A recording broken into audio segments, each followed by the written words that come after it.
Netanyahu tem investido, inclusive em outros alvos, né, como o Líbano, os Houthis no Iêmen, né, justamente porque ele está, se ele sair do governo, ele vai ser preso por corrupção. Né? Então, a gente tem aí a mobilização de uma força armada, a gente tem a morte de pessoas causadas por um político que quer se safar da prisão.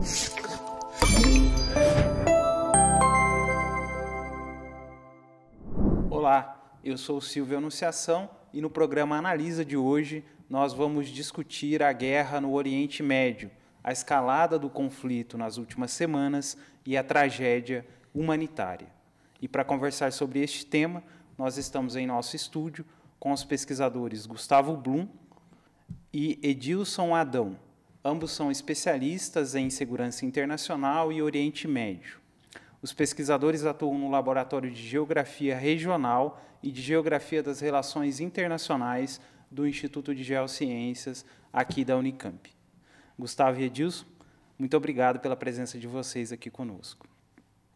Eu queria começar com o Edilson e gostaria de começar pela questão mais relevante, que é a questão, o aspecto humanitário, né? Então, eu queria que você fizesse uma análise para a gente aí de toda essa tragédia humanitária que está acontecendo.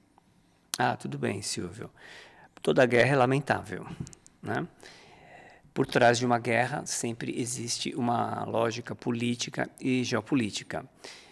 Nesse caso, houve, como é público, né, houve uma iniciativa de um grupo extremista, fundamentalista, de linhagem sunita, que é o Hamas, que adentrou ao sul de Israel e cometeu um ato terrorista, né, um ato extremista, e matando mais de 1.000 pessoas, e fazendo 200 reféns. Né?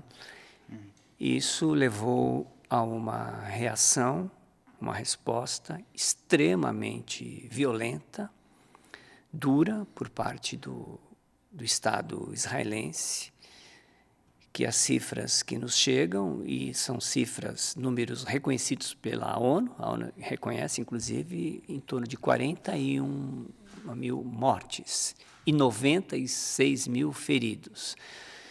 Então, obviamente que são números assombrosos, né? Temos um conflito que nós vamos discorrer aqui sobre ele, mas o que eu quero deixar claro nesse primeiro momento é que o equilíbrio é muito desigual, né? Sempre foi. Esse é mais um capítulo de extrema violência, né? Em que os palestinos sempre pagaram com a vida. Muita gente pode criticar, mas e os israelenses?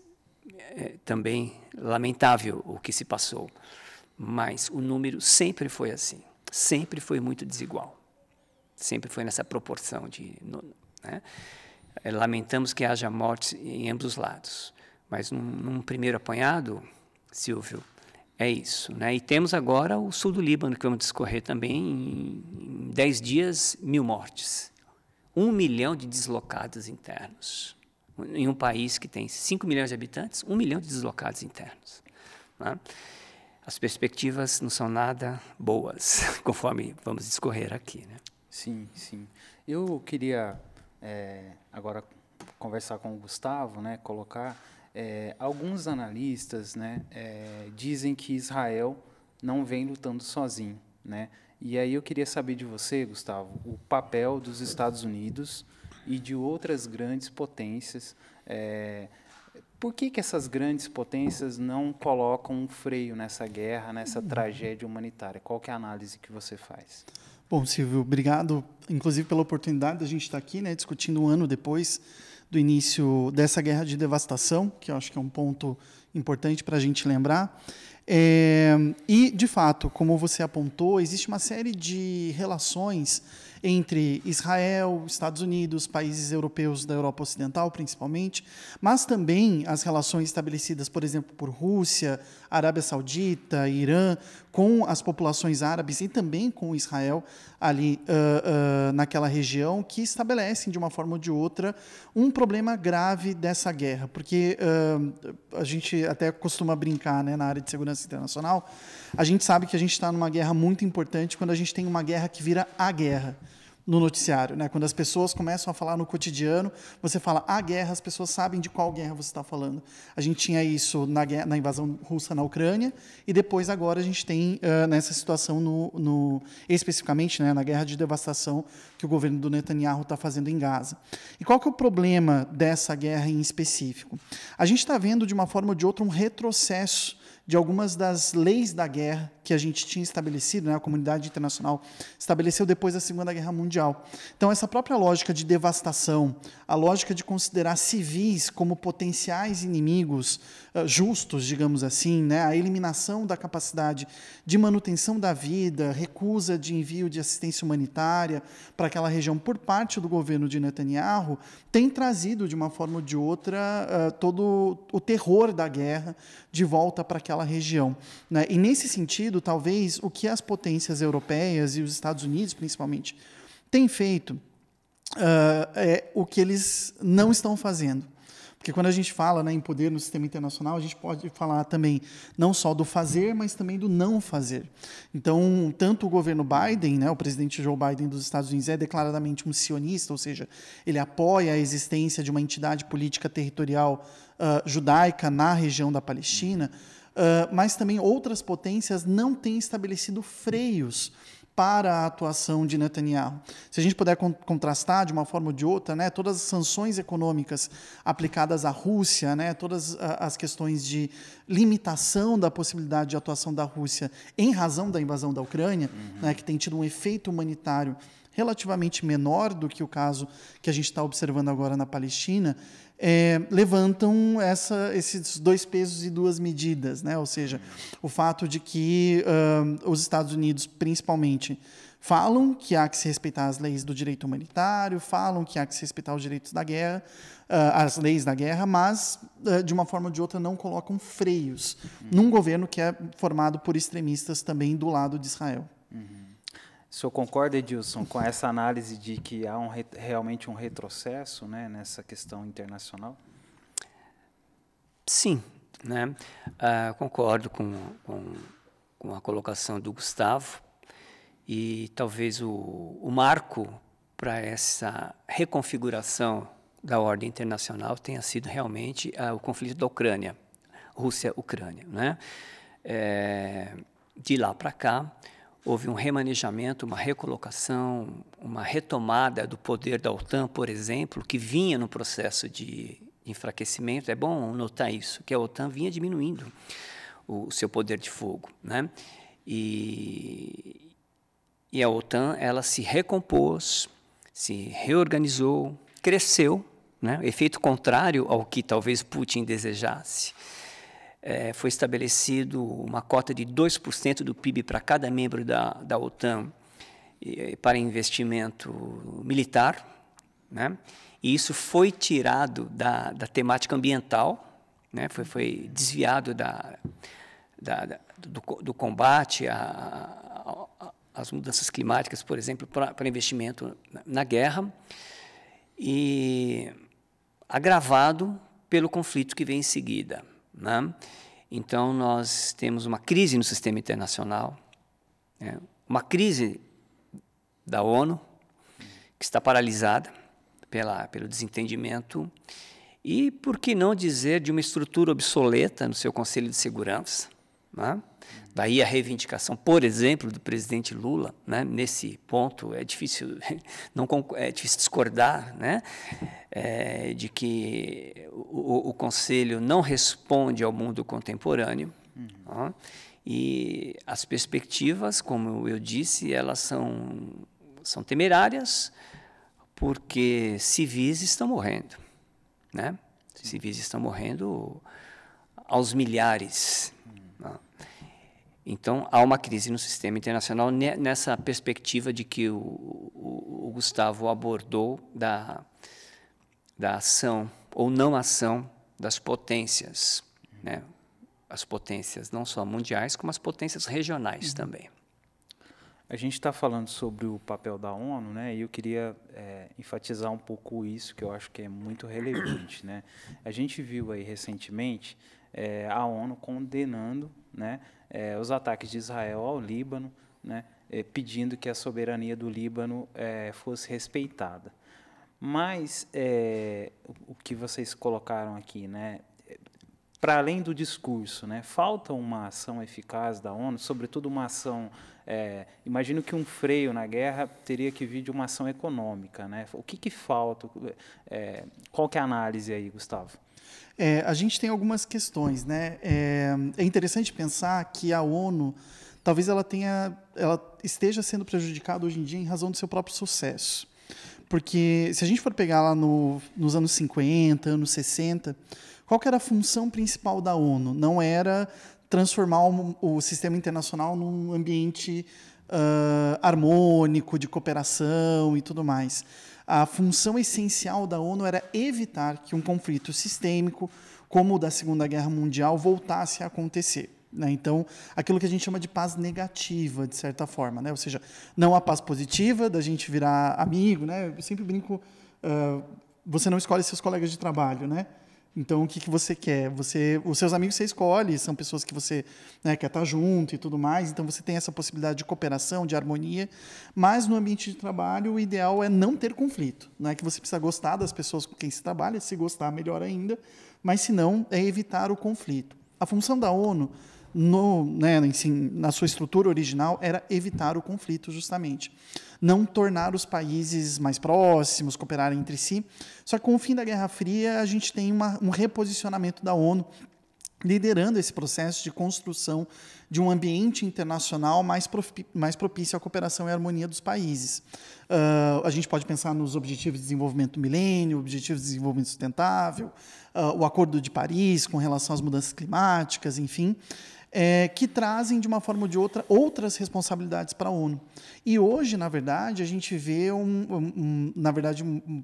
a gente pensa que a ONU está falhando, mas é porque essas atribuições extras que ela foi assumindo não estão conseguindo avançar. Mas ela ainda permanece como um eixo importante de evitar um colapso sistêmico. O problema é, à medida em que, principalmente, Estados Unidos e Rússia vem se opondo desde 2022, a gente tem um uso cada vez maior do poder de veto dentro do Conselho de Segurança. A gente tem 5 países permanentes que têm o direito de veto: Rússia, Estados Unidos, França, Reino Unido e China. E cada vez mais Rússia e Estados Unidos têm utilizado esse poder para impedir a discussão sobre temas importantes. A gente pode lembrar que no final do ano passado, começo desse ano, teve uma resolução levada por cerca de 12 membros do Conselho de Segurança, de 15, 12 membros, liderados pelo Brasil, que era o presidente na época, para declarar um cessar-fogo. Ou seja, não é para resolver a questão política, mas para impedir a morte de mais pessoas. E foi barrada essa resolução por uma ação dos Estados Unidos. Então, como o Edilson disse, né, essa disparidade internacional, de uma forma ou de outra, acaba evitando que se possa fazer alguma coisa. E aí a gente tem países que podem tomar ações unilaterais, mas que não querem fazê-lo, e países como o Brasil, né, potências médias e tudo mais, que veem ainda na ONU uma oportunidade de manter. Então, não vão tomar ações unilaterais para não serem excluídos da ONU.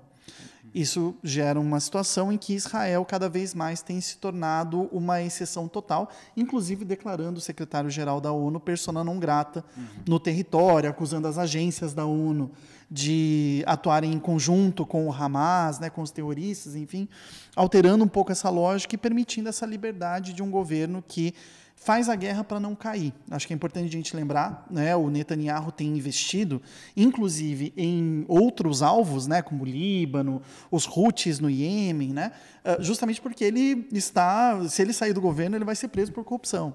Né? Então, a gente tem aí a mobilização de uma força armada, a gente tem a morte de pessoas causadas por um político que quer se safar da prisão. Né? Então, acho que esses elementos também ajudam a pensar essa situação toda. Eu queria abordar justamente essa questão do Netanyahu com o Edilson, né? E até para a gente ampliar um pouco essa questão sobre a gênese dessa guerra, né? Assim como o Gustavo mencionou, né? Muitos analistas têm dito que essa guerra tem sido usada pelo Netanyahu como uma forma para ele se fortalecer internamente, né? Eu imagino que isso não explica toda a gênese da guerra. E aí, Edilson, eu queria perguntar para você, para a gente tentar entender um pouco mais aí a gênese de todo esse conflito. Bom, a gênese é complexa. A conjuntura realmente é essa. O Netanyahu ele precisa da guerra, né, para evitar a sua queda e a posterior prisão, como foi lembrado aqui pelo Gustavo. Ele paira sobre ele 3 acusações gravíssimas, né? Uma especialmente grave, que envolve uma mídia local, né? Essa mídia local é ligada a uma magnata do jogo norte-americano que teria sido corrompida para dar boas notícias, né? Falar bem do governo Netanyahu. Isso foi descoberto, ele será julgado e provavelmente preso, né? E cai. Então, circunstancialmente é isso que temos, e não sabemos até onde vai o massacre, né? Porque não dá para chamar de guerra. Guerra é Estado contra Estado. Nós não temos isso ainda, apesar de alguns analistas falarem já temos uma guerra regional. Ainda não, estamos à beira de. O que nós temos é um massacre, né? Para não usar a expressão mais grave ainda, que seria... Alguns interpretam dessa forma um genocídio, porque na faixa de Gaza parece muito com isso. Agora, quanto à gênese que você menciona, nós precisamos ter bem claro que essa é a guerra do momento, é mais uma, né? Guerra, sempre entre aspas, né? É o conflito do momento, né? Nós tivemos uma similar a essa em 2006, e antes dessa tivemos em 82, e antes dessa tivemos em 73 e 67, que é a mais importante de todas, é a Guerra dos 6 Dias. O que nós temos hoje no Oriente Médio, ainda em 2024, é um desdobramento daquilo que aconteceu em 67, onde houve a ocupação do território alheio. E foi falado aqui sobre a ONU, né? A ONU tem uma resolução muito clara, a resolução 242, talvez a mais famosa resolução da ONU é a 242, que exige a retirada de Israel dos territórios ocupados. Israel é o país que mais desobedece à ONU, né? Então, 67 é um ano crucial, mas também não é a Gênese. Também não é a Gênese. Muita gente vai falar, a Gênese, então, é 48 ou 47, quando foi feita a partilha, né? Porque a partilha da Palestina, que foi feita em 47 por meio da Resolução 181, que encaminhou ali 2 estados, a partilha da Palestina em 47 também não é a Gênese, é uma consequência, né? Então, eu diria a você, Silvio, para a gente ficar num recorte histórico mais recente, a gênese do que se passa hoje em todo o Oriente Médio, em especial na Palestina, a gênese é o pós-Primeira Guerra Mundial, é ali. A compreensão do que se passa hoje está no pós-Primeira Guerra Mundial. Claro que podemos voltar um pouco, né, no Império Turco-Otomano, mas a desagregação, porque resumidamente no tempo que nos resta aqui, o que nós temos, né? Nós tínhamos uma imensa área que estava sob domínio do Império Turco-Otomano. E não havia um Estado judeu ali. Os judeus estavam na Europa há séculos e séculos e séculos, né? Então o Império Turco-Otomano caiu. E caiu nos braços da Inglaterra, sobretudo, do Reino Unido e da França.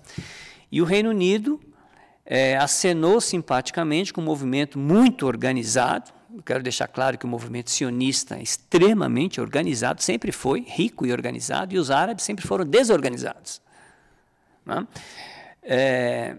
E a Declaração Balfour, você falou em Gênese, então vamos restringir a Gênese a uma expressão, a Declaração Balfour, de Arthur James Balfour, secretário de Estado britânico, que concedeu a Palestina ao movimento sionista europeu, né? Palestina que estava sob domínio turco-otomano, Palestina que havia sido prometida aos árabes, porque os árabes foram atraídos na Primeira Guerra Mundial para lutar ao lado dos britânicos contra o Império Turco-Otomano. Então, por que os árabes entraram na guerra em 1914? Mais precisamente em 1916, que eles entraram um pouco depois. Eles entraram em busca da independência. Independência de quem?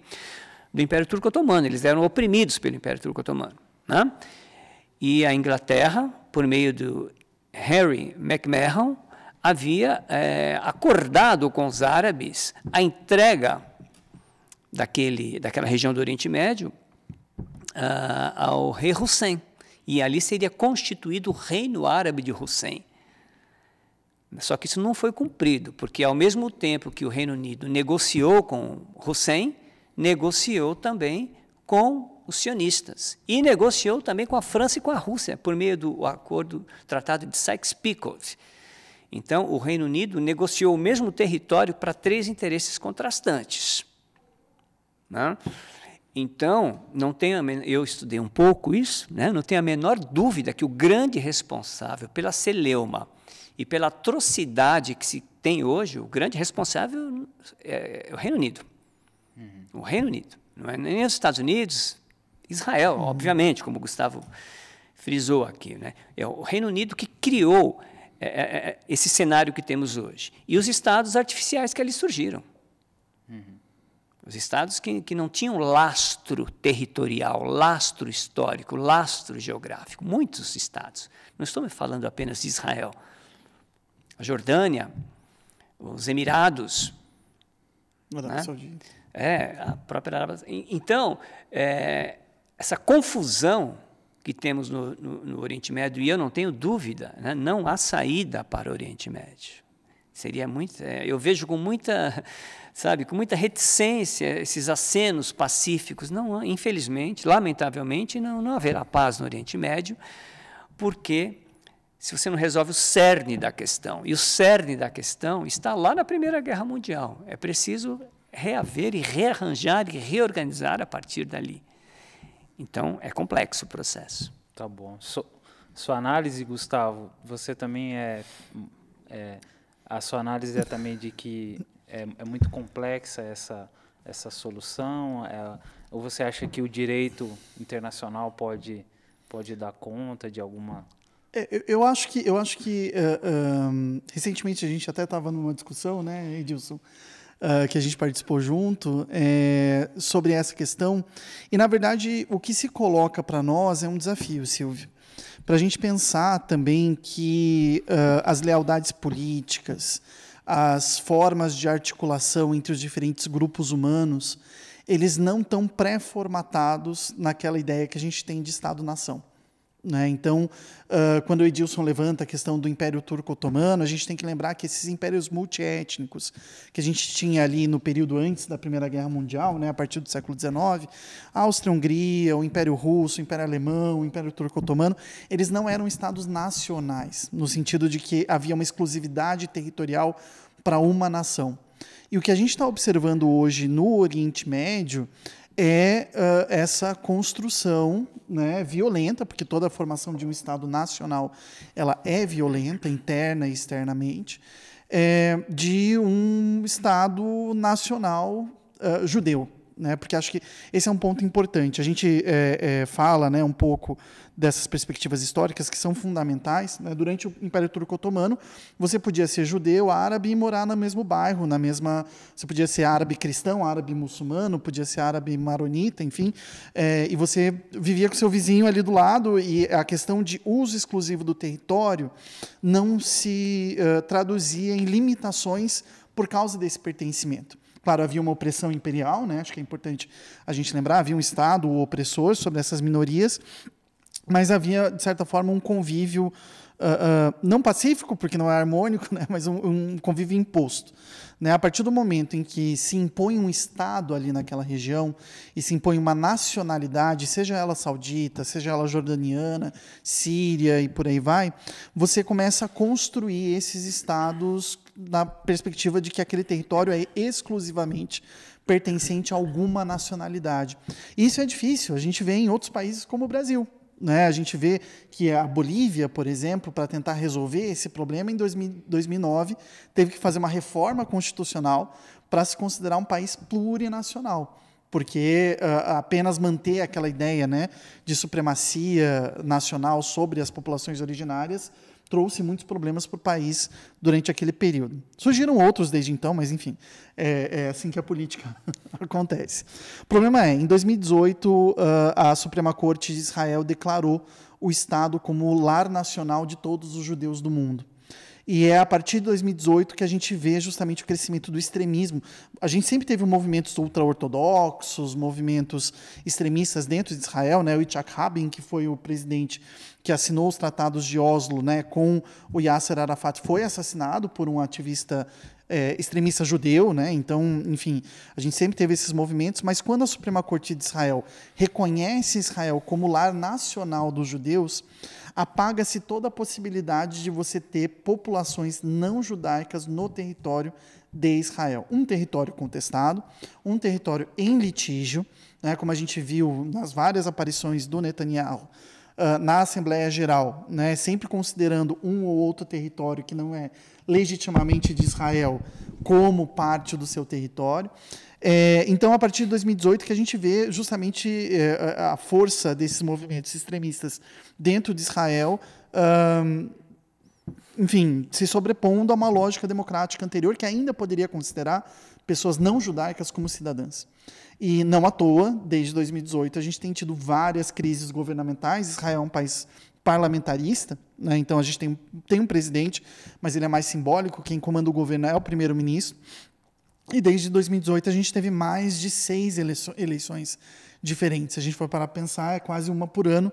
Teve um ano em que a gente teve 2 ou 3 eleições durante o mesmo ano. Então, a incapacidade de manter uma política interna em Israel também acaba fortalecendo os grupos extremistas e gerando essas condições assim. Da mesma forma, ainda hoje, né, a gente tem populações, falando aí do mundo árabe, né, a gente tem populações, palestinas que estão no Líbano, estão na Síria, estão no Iraque, estão, enfim, na Jordânia. Né? A Jordânia é um país de 3, 4 milhões de habitantes, e tem também 1,5 milhão de palestinos como refugiados. Então, quase metade da população como refugiados ali no seu território. 7 milhões. 7 milhões, isso. E aí a gente tem, no caso dessas lealdades políticas, um fator importante, mas que não é decisivo, acho que é importante, né, porque às vezes a gente pode ir também para um determinismo religioso, né? Falar que todo xiita vai fazer de uma maneira, sunita e por aí vai. Mas a gente tem essa possibilidade de outras lealdades, que formam daí um eixo, acho que o Edilson é mais capaz que eu de falar com relação a isso, né? Um eixo de apoios regionais também entre movimentos, sejam de caráter sunita, tendo a Arábia Saudita como principal representante, né, ainda que seja o wahhabita, enfim, essas diferenças são importantes, mas também entre os grupos xiitas, né, que daí vão ter no Irã uma forte representação regional também. Tá bom, Gustavo. Eu queria voltar para uma questão mais conjuntural, né, que tem sido muito comentada e defendida por analistas que defendem a postura de Israel, sobretudo enquanto defesa, né, foi o ataque do dia 7 de outubro de 2023, né, e aí que completou, né, um ano, e eu queria saber a opinião de vocês, começar pelo Edilson, o que você acha, se realmente esse ataque foi tão determinante assim para esse movimento, para todo esse conflito agora. Bom, eu tenho uma opinião talvez um pouco divergente e minha resposta seria não. Obviamente, ninguém nega o ataque, o truculento, assassino ataque que houve, né? Mas a história não começa ali, né? Por que o Hamas existe? O Hamas, né? O Hamas é de 87. Essa questão é muito anterior, né? O Hamas é uma consequência da ocupação ilegal da Cisjordânia, né? Por que o Hezbollah existe? Porque agora se atribui também, são os ataques. O Hezbollah é recente também, apareceu em 82. Entendeu? O Hamas é de 87 e o Hezbollah é de 82. E essa questão é no mínimo de 67. No mínimo de 60. Eu já estava lendo um livro do historiador britânico, na verdade não é um livro, foi um debate que houve entre o Arnold Toynbee e um rabino no Canadá. E isso foi convertido em livro, é de 61. O livro é de 1961, não tínhamos nascido nenhum de nós ainda, né? O livro começa assim: esse debate é importante e necessário porque dele depende a conjuntura do mundo. Em 61, não havia tido sequer a Guerra dos 6 Dias, em 67. Então, nós precisamos lançar a âncora ao passado para compreender o presente. O presente não se explica per si ali no Oriente Médio. As coisas não começam no dia 7 de outubro de 2023. Obviamente que isso decorre de uma história perversa, territorializada ali na Palestina, no Oriente Médio. Eu sugiro aos ouvintes, aos telespectadores aqui, assistir ao filme Paradise Now, que retrata de onde vem o terrorismo. Não se nega o ato terrorista, mas eu faço uma pergunta provocativa, né? O que é o terrorismo? Eu fui invocado a escrever sobre o terrorismo em 2001, logo após o ato terrorista do 11 de setembro. E fui estudar um pouco sobre o terrorismo e cheguei à descoberta, na época, né, em 2002, 2003, que a ONU não tinha um conceito de terrorismo, não tinha um conceito acabado, né? É claro que o ato do Hamas é um ato, na minha concepção, terrorista, mas não é menos terrorismo que faz Benjamin Netanyahu.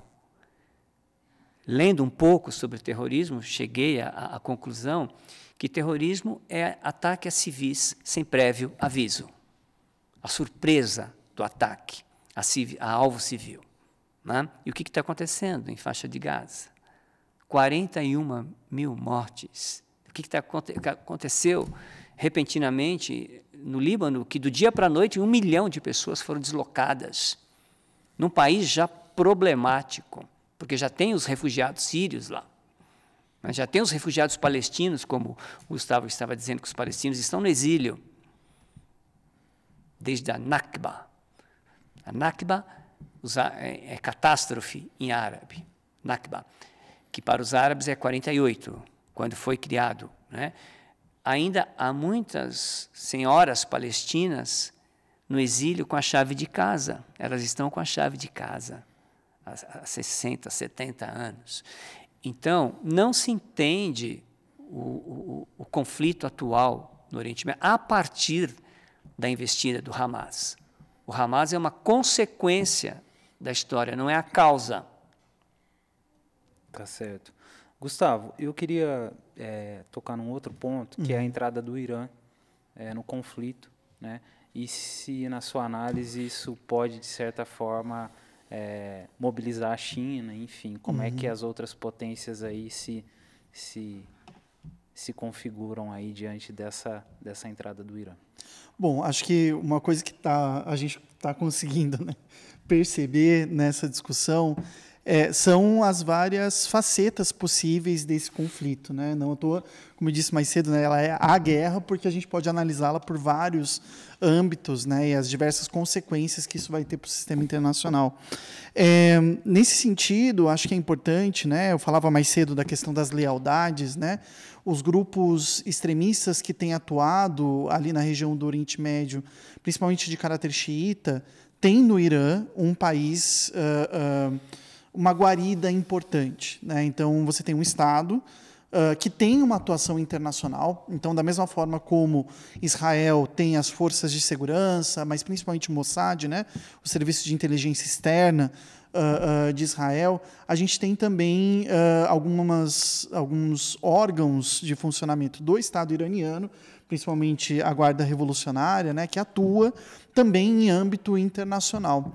Só que há uma mudança importante, Silvio, nos últimos anos com relação a isso. Até agora, os grupos que atuam com apoio do Irã, seja na Palestina, seja no Iêmen, né, o caso dos Houthis, né, um grupo extremista ali do Iêmen, seja no sul do Líbano com o Hezbollah, e mais recentemente no norte do Iraque, também existe uma milícia importante com apoio iraniano naquela região, eles serviam de uma forma ou de outra de linha de frente da segurança do território iraniano. Então, até mais ou menos 2020, até a pandemia mais ou menos, esses grupos eles eram linhas de frente de defesa do território iraniano. Eles eram postos avançados. O que começa a acontecer a partir, principalmente de 2020, né, mas não só, é que esses grupos começam a demandar também do Irã apoio à sua atuação. Não à toa, desde o começo do conflito que a gente teve, que a gente tem, né, do qual a gente está falando ali na Palestina, a gente tem uma posição que o Irã se sente um pouco desconfortável até. Ou seja, hoje, né, a gente está gravando aqui no dia 8 de outubro, né, hoje o presidente do Irã foi para a Arábia Saudita, né, para conversar, seja no Catar, seja na Arábia Saudita, enfim, e Irã e Arábia Saudita que têm construído um ambiente de guerra fria regional ali na região, opondo países sunitas que querem um apoio nem que seja tácito de Israel a países xiitas que se opõem a essa colocação. Porque o Irã agora não pode, ele se vê na posição de ser responsável pela segurança desses grupos. Então a coisa inverteu um pouco. Se antes esses grupos eram instrumentalizados pelo Irã como linha de frente, agora o Irã tem que atuar de forma avançada para além do seu território. Por isso que a atuação do Irã tem sido muito cautelosa, principalmente atuando por meio do envio de drones, né? A gente falava das mudanças da guerra, né? Talvez uma das questões mais importantes que a gente tenha tido nas últimas décadas é a popularização dos mísseis e dos drones suicidas, né? Isso muda a forma como a guerra acontece, aumenta a capacidade de devastação, e o Irã tem feito isso, né? Ou seja, em momentos importantes, o Irã tem lançado barragens, que a gente chama, né, de drones e mísseis para impedir que Israel tenha uma resposta possível contra esse ataque, para que os grupos possam agir, né, os seus grupos apoiados nas outras regiões. A questão é que, hoje em dia, o Irã não tem mais a capacidade de atuar nesse sentido, né, principalmente depois do acordo com as potências ocidentais que balizou, né, ou organizou a exploração de energia nuclear por parte do Irã, reduziu-se a capacidade iraniana de atuar de forma unilateral. E aí o Irã tem que fazer uma série de compromissos por atores políticos que não necessariamente ele controla. Então, isso traz também um pouquinho mais de complexidade para a situação de que o Irã ele se vê numa posição de ser o responsável por esses grupos, mas de não saber se ele vai conseguir controlar a atuação desses pequenos grupos diante da situação que está ali acontecendo. Por isso que o Irã hoje se coloca um pouco nessa posição ambígua, né? A gente não tem uma resposta direito a respeito do que ele pode fazer. Ele não quer ser um agressor, porque sendo um agressor, ele pode invocar, né, os Estados Unidos a atacarem ele, como os Estados Unidos estão doidos para fazer, mas ele também não pode deixar esses grupos na mão, né? Então, a situação fica bem complexa. A gente não falou de China, mas basta lembrar que o Irã está no meio do entroncamento importante do projeto logístico da China, do cinturão e da rota, né, que passa pelo centro da Eurásia, ligando os mercados europeu e chinês, né? Então, de uma forma ou de outra, assim como a Polônia tem um papel importante na ligação, e a Ucrânia, né, entre Rússia e Europa Ocidental, também o Irã tem um papel importante enquanto entroncamento entre a China e o Ocidente. Tá certo. Bom, gente, o nosso programa vai chegando ao fim. Eu queria agradecer. E, Edson, se você quiser fazer algum comentário adicional, fica à vontade. Eu agradeço o convite para a gente debater aqui esse tema tão candente e cotidiano, né? É necessário discuti-lo, infelizmente, ele vai prosseguir, né? O que eu chamo a atenção é para voltar às raízes do problema que nós temos hoje e não focar apenas no contemporâneo. O contemporâneo está aí, ele é importante, existe, necessário, viemos aqui discuti-lo, porém ele não se explica por si, né? Há um lastro territorial, geográfico por trás de tudo isso, histórico também, né? E não haverá paz no Oriente Médio enquanto não houver a resolução com 2 estados. Né? Acabamos não falando sobre isso, mas essa é a conclusão, né? Faz-se necessário 2 estados. Ninguém em sã consciência nega o direito à existência de Israel, mas a existência da Palestina tem sido sistematicamente negada, desrespeitada. Tá? Há resoluções que encaminham para isso. O Estado palestino foi criado por uma resolução. Os palestinos estão ali onde estão há mais de 1000 anos. Então, é inconcebível a não aceitação de 2 estados. Enquanto não houver esse encaminhamento, não há paz no Oriente Médio. Obrigado, Edilson. Gustavo. Eu acho que, bom, depois do que o Edilson falou, não tem muito mais o que dizer, né? Mas eu acho que se a gente colocar também uma questão importante, né? Nós somos diretamente afetados por isso. Né? Acho que isso é um ponto, e aqui não é dizer apenas economicamente, não é dizer apenas, enfim, diplomaticamente o papel do Brasil, mas teve um secretário-geral da ONU, né, o Dag Hammarskjöld, que ele falou que a ONU não serve necessariamente para nos levar ao paraíso, mas sim para nos salvar do inferno. Toda vez que um país, independentemente de qual seja, uma grande potência, uma pequena potência, ultrapassa os limites no fazer a guerra, elimina civis, impede chegada de ajuda humanitária, de alimentos e tudo mais, os nossos direitos também são afetados. Né? Então, isso não é uma questão exclusiva do Oriente Médio. Né? Isso afeta todos no mundo, porque isso pode vir a acontecer com todos no mundo. Então, acho que isso é uma reflexão necessária para a gente fazer e também para as decisões que os governos vão tomar ao redor do mundo também. Obrigado, Silvio. Obrigado novamente, Gustavo. Obrigado, Edilson. O programa Analisa vai chegando ao fim, né? E o Analisa de hoje teve direção de imagens de João Ricardo Boi, imagens de Marcos Botelho Júnior, edição de Kleber Casablanca e versão áudio de Otávio Silva. Para você que nos acompanhou até aqui, também o nosso muito obrigado. Acompanhe as nossas redes sociais, o nosso canal no YouTube e as notícias no unicamp.br. Tchau.